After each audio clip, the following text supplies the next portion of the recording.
This is a new studio. Trev, you know, last week we had you geared up. We were going to have you on, and things weren't right. And definitely things still aren't right. We got this one line going tonight.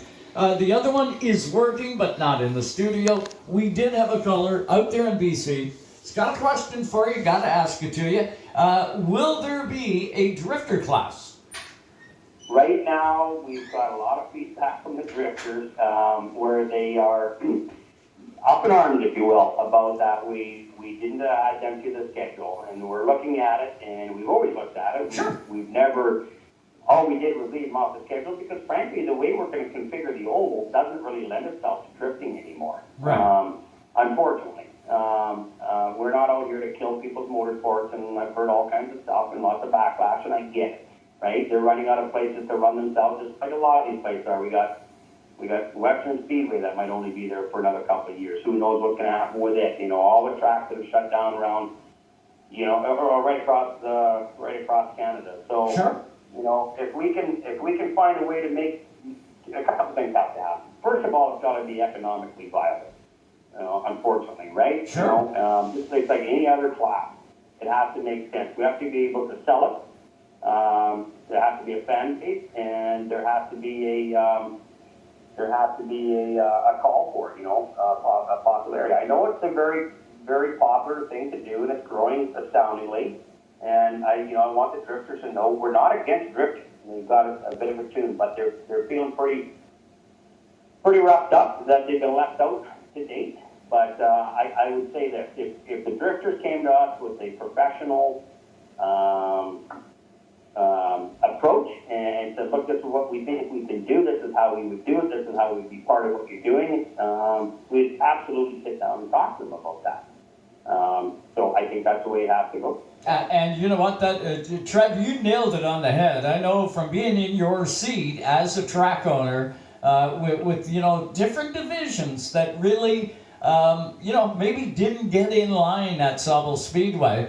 But, you know, it's all about the business model. It's all about, there's power in numbers, and there's the right approach and there's the wrong approach. Let's hope that everybody takes the right approach, because if they cannot see the positive in what you're offering and what you and your partnership are offering to not only the Speedway, but its patrons, its team base, it's all of that, you know what? They got to see the light. And if they don't see the light, there's a reason why Penticton Speedway sold to you guys, right?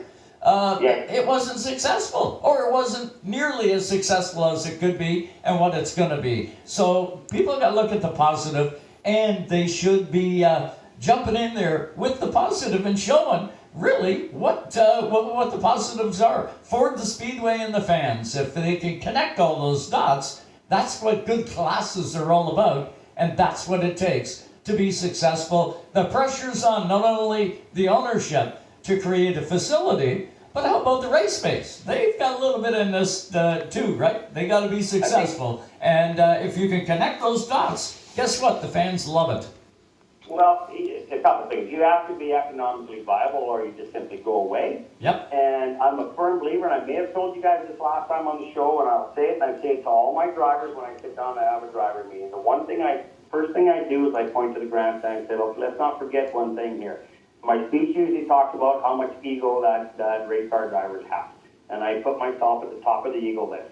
Okay? And I say, but at the end of the day, if you guys want to have fans in there and you want to have sponsors, you don't have sponsors without fans. And you don't have fans without a good quality show. So we need to quit sticking our chest out and thinking that the show is all about the drivers, because it's not. Okay? The show is about putting on entertainment for the people who paid you to come and watch. So if you put on a really poor movie and the reviews are bad, they're going to tell their friends, and their friends are going to stay away. Yep. If they say, you got to go see that new movie that's out, it's unbelievable, I'm going to go see it for a second time. Okay? That's the mentality you have to have. And that's upon all of us, to put on a good show as drivers and as teams that we have nice cars. You don't have to be expensive cars, but put on the best show you can. Right? And so that there's value, because it's really value that we're talking about. You charge somebody $20, you charge them $120. I don't care what it is. It better be worth the ticket price, or they're not coming back. Trevor, so well said, my friend.